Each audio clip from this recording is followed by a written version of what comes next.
Sebuah gentong tua misterius muncul di tengah pasar Baghdad. Orang-orang bilang itu milik Abu Nawas. Tapi gentong itu aneh. Kalau diisi air, justru jadi kering. Dan kalau ditinggal semalam, esoknya penuh emas. Saat seorang bapak miskin yang rutin membaca surah Yasin setiap pagi menemukan gentong itu, hidupnya mulai berubah. Sampai ia menyadari satu rahasia besar.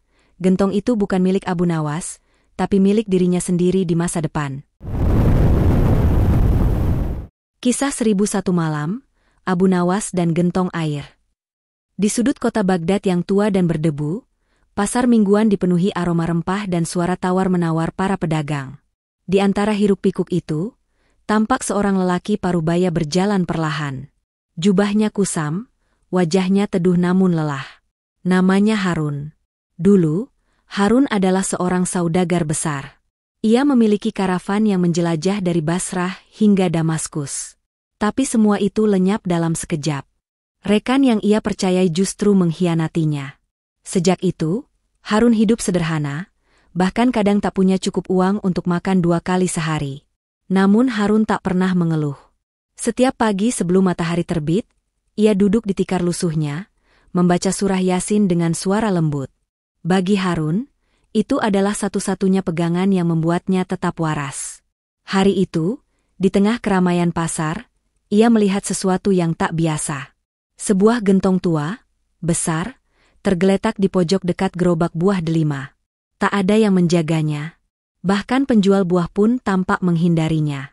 Harun mendekat. Gentong itu tampak sangat tua. Permukaannya retak. Tapi di antara retakan itu, terlihat ukiran aneh yang belum pernah ia lihat. Saat tangannya menyentuh bibir gentong, tiba-tiba terdengar suara dari belakangnya. "Jangan kau isi dengan air, wahai lelaki sabar." Harun menoleh. Seorang kakek berjubah abu-abu berdiri di sana, tersenyum lebar, matanya penuh teka-teki. Harun belum sempat bertanya, tapi kakek itu sudah berbalik dan menghilang di kerumunan pasar, seakan menembus kabut. Harun menggigit bibir. Entah kenapa, ia merasa gentong itu memang harus ia bawa pulang. Dan itulah yang ia lakukan. Tanpa tahu bahwa langkah kecil itu akan membawanya ke rahasia yang mengubah segalanya.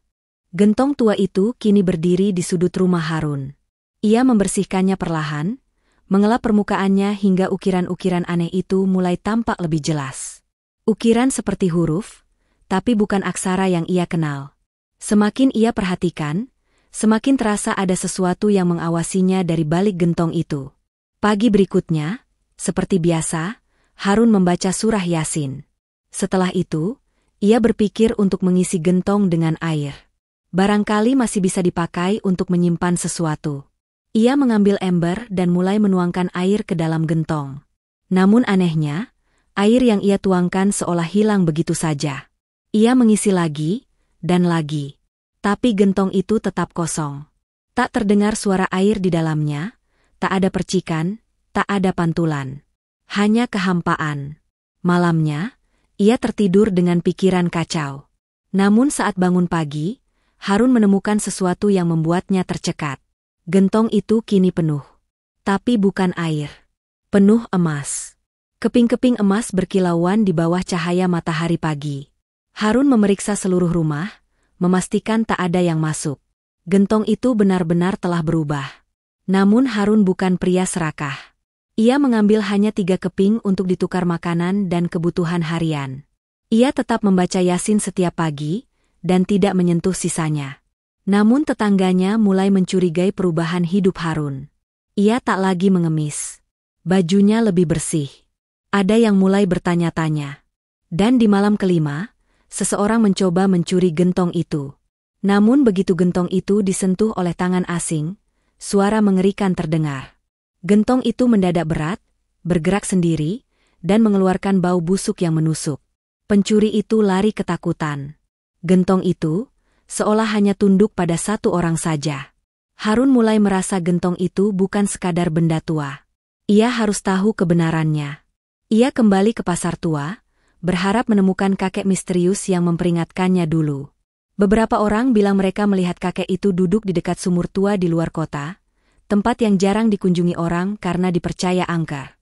Harun menempuh perjalanan ke sana.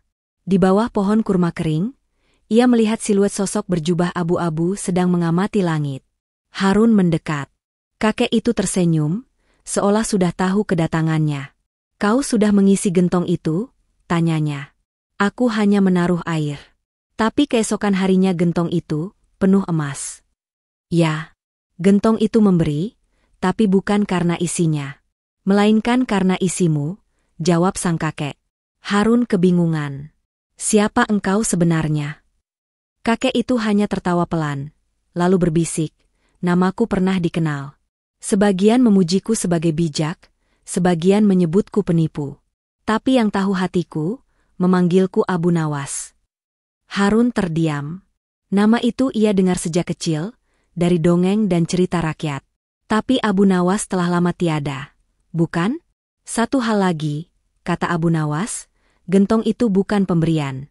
Ia pengingat. Dan ketika kau tahu apa yang sebenarnya kau cari, emas itu akan lenyap."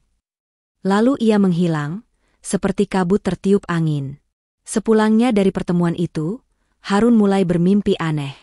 Setiap malam, ia melihat dirinya yang lebih muda, kaya, sombong, memerintah orang dengan suara tinggi. Ia melihat dirinya menolak memberi sedekah, menertawakan orang miskin, bahkan memarahi anak yatim. Satu malam, ia bermimpi tentang satu kejadian yang selama ini ia lupakan. Setahun sebelum ia jatuh miskin, ia membeli sebuah gentong tua dari seorang pengembara. Saat itu, ia menganggapnya tak berguna, lalu menyimpannya di gudang. Apakah ini gentong yang sama? Ia terbangun dengan keringat dingin. Perasaan bersalah mulai menyesakkan dadanya. Ia menyadari bahwa masa lalunya tak sebersih yang ia kira. Ia mendekati gentong itu, menyentuh permukaannya. Tiba-tiba gentong itu bergetar. Sebuah bayangan muncul di permukaannya. Wajahnya sendiri, tapi lebih tua, lebih bijak. Dan suara berat berkata pelan, "Kau akhirnya ingat. Gentong itu bukan sekadar wadah. Ia adalah jendela waktu." Harun tidak tidur malam itu. Ia duduk di depan gentong, menatap ke dalamnya. Dan gentong itu mulai menunjukkan sesuatu yang lebih. Ia melihat dirinya yang lebih tua, duduk bersama banyak orang. Memberi nasihat, membagi rezeki, membantu anak-anak belajar. Ia seperti guru atau pemimpin spiritual. Suara dalam gentong itu kembali terdengar. "Ini adalah dirimu. Jika kau mampu menanggung cobaanmu dengan sabar, rendah hati, dan terus mencari yang hak." Harun mulai menangis. Semua emas yang ia lihat sebelumnya, bukan milik gentong itu, tapi miliknya sendiri. Bukan emas sungguhan, tapi cerminan rezeki dan berkah yang datang dari perubahan diri. Gentong itu adalah pemberian dirinya di masa depan, dikirim ke masa lalu lewat celah waktu, entah dengan cara apa. Tapi satu hal pasti, gentong itu tak akan selamanya ada. Beberapa hari kemudian, seorang saudagar kaya datang ke rumah Harun. Ia mendengar kabar tentang gentong ajaib dan ingin membelinya dengan harga tinggi. Harun menolak. Saudagar itu mengancam. Tapi Harun tetap tenang. Ia tahu, kekayaan sejati bukan lagi soal gentong itu. Malamnya, Harun duduk di depan gentong, membaca surah Yasin dengan suara lembut. Setelah selesai, ia berkata dengan lirih, "Aku tidak membutuhkanmu lagi. Aku tahu kemana harus melangkah." Esok paginya, gentong itu telah lenyap. Tak ada bekasnya. Namun Harun tak mencari. Ia hanya tersenyum. Beberapa tahun berlalu. Harun kini dikenal sebagai orang bijak. Ia membantu banyak orang, mengajar anak-anak, memberi pekerjaan bagi yang tak mampu. Namanya menyebar ke seluruh Baghdad, tapi ia menolak dipanggil guru atau syaikh. Ia hanya berkata, "Aku pernah diselamatkan oleh sebuah gentong." Suatu sore, saat duduk di halaman rumah, seorang anak kecil bertanya padanya, "Apakah gentong itu benar-benar ada?" Harun tersenyum. Ia menunjuk dadanya. "Gentong itu di sini." Anak itu kebingungan, lalu berlari pergi. Di saat yang sama, dari kejauhan, tampak sosok berjubah abu-abu mengamati Harun dengan senyum kecil. Lalu ia berbalik dan menghilang di balik debu senja. Abu Nawas telah pergi. Dan kisah gentong itu pun berakhir, seperti desah angin yang meninggalkan pasir di tengah padang Baghdad.